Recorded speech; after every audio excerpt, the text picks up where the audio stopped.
So guys, আজকের এই ভিডিওতে আমি আপনাদের দেখাবো কিভাবে আপনারা এই ধরনের আই ক্যাচি মুসলিম কাপল ফটো এডিট করতে পারেন মাত্র একটি প্রম্পট দিয়ে গুগল জেমিনাই অ্যাপ্লিকেশনের মাধ্যমে। আপনিও শিখতে চাইলে ভিডিওটি সম্পূর্ণ দেখতে থাকুন। তো চলুন শুরু করা যাক আজকের ভিডিও।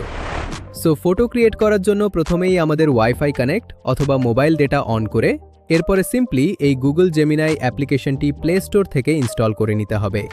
আর আইফোন ইউজাররা অ্যাপটি অ্যাপ স্টোরে পেয়ে যাবেন। গুগল জেমিনাই অ্যাপ্লিকেশনটি ইনস্টল করে সিম্পলি অ্যাপটি ওপেন করে নিতে হবে। এরপরে এই ক্রিয়েট ইমেজ অপশনটিতে ক্লিক করে ক্রিয়েট ইমেজ মোডটি অন করে নিতে হবে। এরপরে সিম্পলি এই প্লাস আইকনে ক্লিক করলে 4টি অপশন চলে আসবে। এর মধ্যে এই গ্যালারি অপশনে ক্লিক করে আমাদের পছন্দ মতো ছবি ইম্পোর্ট করে নিব। এরপরে আমাদের একটি প্রম্পটের প্রয়োজন হবে, যার কারণে আমি আগে থেকেই একটি প্রম্পট রেডি করে রেখেছি। সিম্পলি এই জায়গায় লং প্রেস করে প্রম্পটটি পেস্ট করে সিম্পলি সেন্ড করে দিতে হবে। আর আপনারা যদি নিকাব ছাড়া ছবি ক্রিয়েট করতে চান তাহলে আমার দেখানো সেম প্রসেস ফলো করে ফেস দেখানো একটা ছবি ইম্পোর্ট করে সেম প্রম্পটটি পেস্ট করে প্রম্পটের এই জায়গায় দেখতে পাচ্ছেন অ্যান্ড নিকাব উইথ এতটুকু জায়গা কেটে দিয়ে এরপরে সিম্পলি সেন্ড করে দিতে হবে।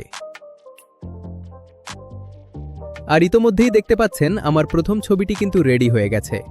দেখতেই পেরেছেন কিভাবে এতগুবে আমার প্রথম ছবিটি দেখতে কতটা ভালো লাগছে। আর ইতোমধ্যেই আমার সেকেন্ড ছবিটিও রেডি হয়ে গেছে, আপনারা দেখতেই পাচ্ছেন। আপনার ছবিটি যদি আপনার পছন্দ মতো না হয় তাহলে সিম্পলি প্রম্পটটির উপর লং প্রেস করলে কপি ও এডিট এই দুটি অপশন শো করবে।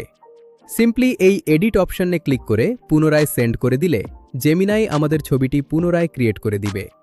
সো এরপরে ছবিটি ডাউনলোড করার জন্য সিম্পলি ছবিটিতে সিঙ্গল টাচ করলে নিচে সেভ আইকনটি দেখতে পাবেন।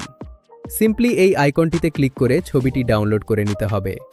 আপনারাও এমন আই ক্যাচি মুসলিম কাপল ফটো ক্রিয়েট করতে চাইলে আমি ভিডিওতে যে প্রসেসে ফটো ক্রিয়েট করে দেখালাম আপনারাও সেম প্রসেস ফলো করতে পারেন।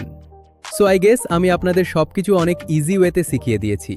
সো ভিডিওটি ভালো লাগলে ভিডিওটিতে লাইক করে চ্যানেলটি সাবস্ক্রাইব করে দিবেন। দেখা হচ্ছে নতুন কোনো ইন্টারেস্টিং ভিডিওতে। সবার সুস্থতা কামনা করে আমি বিদায় নিচ্ছি। খোদা হাফেজ।